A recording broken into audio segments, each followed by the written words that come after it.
E aí, minha gente, tudo beleza? Ó, se você chegou nesse vídeo achando que a gente só ia falar de qual moto corre mais, qual faz mais barulho, se prepara, porque o buraco é bem mais embaixo. O mundo das motos é muito mais do que só velocidade e adrenalina. Às vezes, ele flerta com a loucura, com o perigo puro. Hoje, a gente vai desenterrar umas histórias que parecem saídas de filme de terror, mas com motor e duas rodas. Vamos falar das motos mais perigosas já construídas, aquelas que os engenheiros criaram e depois devem ter pensado: meu Deus, o que foi que eu fiz? Nós vamos mergulhar em projetos que foram proibidos, protótipos que quase mandaram piloto para o além e máquinas que desafiaram todas as leis da física e do bom senso. Pensa comigo, tem moto que foi banida em vários países, não por ser feia ou barulhenta, mas porque era perigosa demais, quase uma arma sobre duas rodas. A gente vai conhecer máquinas que, na mão errada e até na mão certa, eram um convite para o desastre. É um passeio pelo lado sombrio da engenharia, onde a genialidade e a insanidade andam lado a lado, acelerando forte. Então, se ajeita na cadeira, segura firme no guidão imaginário, porque a viagem de hoje é tensa.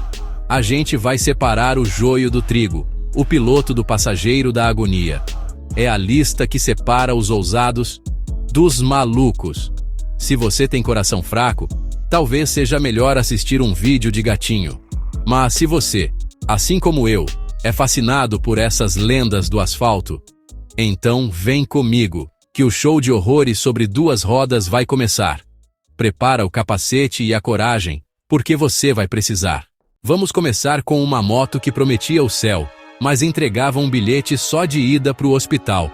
Estou falando da Suzuki TL1000R. Quem olha para ela, vê uma super esportiva dos anos 90, carenagem invocada, motor V-twin torcudo, tudo para ser um sucesso. A Suzuki queria bater de frente com a Ducati, que dominava com seus motores de 2 cilindros. A ideia era ótima no papel, mas na prática, meu amigo, a coisa desandou de um jeito espetacular. O problema não era o motor, que era um canhão, mas sim o que vinha atrás dele. Literalmente, a suspensão traseira. A Suzuki inventou um sistema de suspensão rotativa, uma gambiarra. Digo, uma inovação que deveria economizar espaço e deixar a moto mais compacta.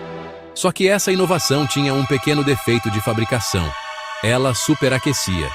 E quando o amortecedor esquentava, ele simplesmente parava de funcionar. Imagina você, a 200 por hora entrando numa curva, e a traseira da moto decide que não quer mais trabalhar? A moto virava uma gelatina, uma coisa incontrolável. A instabilidade era tão brutal que a moto ganhou o apelido de Widowmaker, a faz viúvas. Não é um apelido que se ganhe por ser boazinha, né? Os relatos dos donos eram de puro pânico. A moto balançava tanto que parecia que ia se desmontar no meio da reta. Muitos acidentes foram registrados e a reputação da TL1000R foi pro ralo.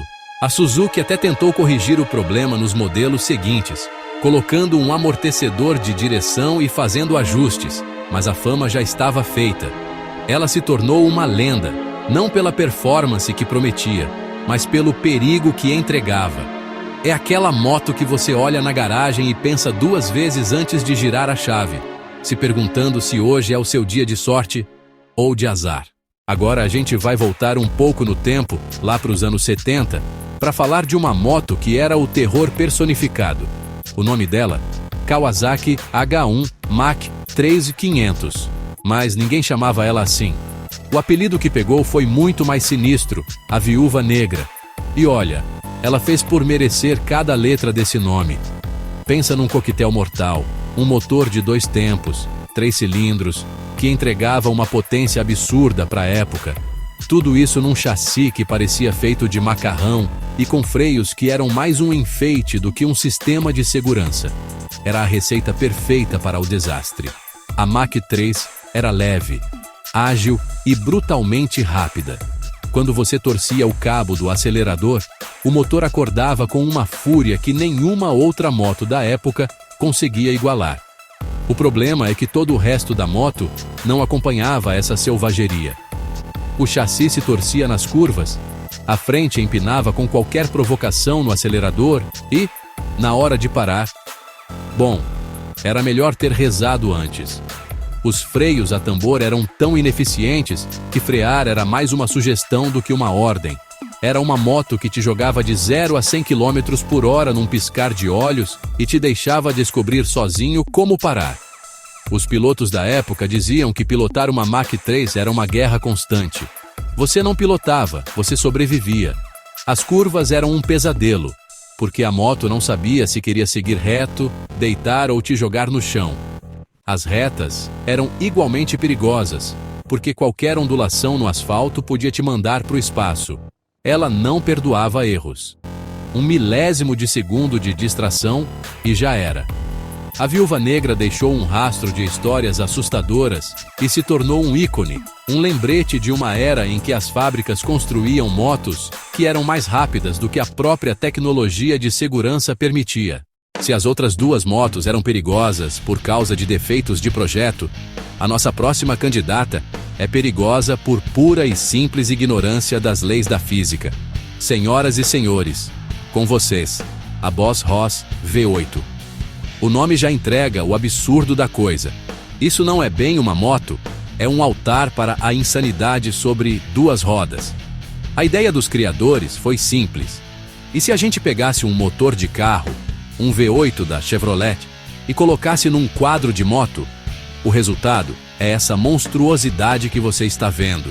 Uma máquina com mais de 450 cavalos de potência e pesando mais de 500 quilos. Para você ter uma ideia da loucura, um carro popular tem uns 80 cavalos. Essa moto tem mais de 450. O torque é tão violento que, se você acelerar com um pouco mais de vontade, a moto não arranca. Ela tenta torcer o próprio chassi até ele virar um parafuso. Pilotar isso em linha reta já é um desafio, porque o pneu traseiro parece que vai derreter e virar fumaça a qualquer momento. Mas o verdadeiro teste de coragem ou de falta de amor à vida é tentar fazer uma curva. Com meio quilo de peso e a distância entre eixos de um caminhão pequeno, ela simplesmente não quer virar. Fazer uma curva fechada com uma Boss Hoss é uma negociação. Você pede com jeitinho, inclina o corpo, reza para 3 santos diferentes. E talvez ela obedeça. Qualquer erro de cálculo, qualquer grão de areia a mais no asfalto, e você vai seguir reto em direção ao que estiver na sua frente. Não à toa, muitos a consideram um dragster legalizado para andar na rua. É uma moto feita para uma única coisa: acelerar em linha reta e assustar todo mundo em volta. É o excesso em sua forma mais pura. Uma máquina que pergunta por quê. E a única resposta possível é porque sim. É o tipo de perigo que você escolhe, e por isso mesmo, talvez seja o mais insano de todos. E aí, sobreviveu? Essas foram só algumas das lendas, as máquinas que fizeram até os pilotos mais experientes suarem frio. Da suspensão traiçoeira da Suzuki ao coquetel mortal da Kawasaki e a força bruta da Boss Hoss, vimos que a engenharia pode criar verdadeiros monstros. Mas se você acha que já viu de tudo, se prepara, porque a gente mal arranhou a superfície do perigo. Acredite, existem motos que fazem essas parecerem brinquedos de criança. Motos que foram criadas e imediatamente banidas, escondidas do público. No nosso próximo vídeo, a gente vai entrar num território ainda mais proibido. Vamos desvendar a lista das motos mais banidas do mundo e os motivos surpreendentes por trás dessas proibições. Por que um governo proibiria uma moto? O que elas têm de tão especial ou perigoso? As respostas vão te chocar. São histórias de espionagem industrial, tecnologias perigosas e projetos que nunca deveriam ter saído do papel.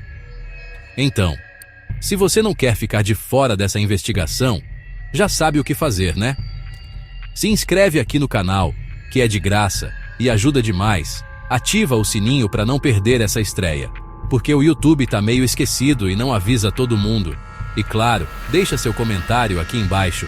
Qual a moto mais insana que você já pilotou ou sonha em pilotar? Quero saber as histórias de vocês. Compartilha com aquele seu amigo que se acha o Valentino Rossi, para ele ver o que é perigo de verdade. Não perca, porque aqui, o limite é sempre ultrapassado. Valeu, galera, e até a próxima!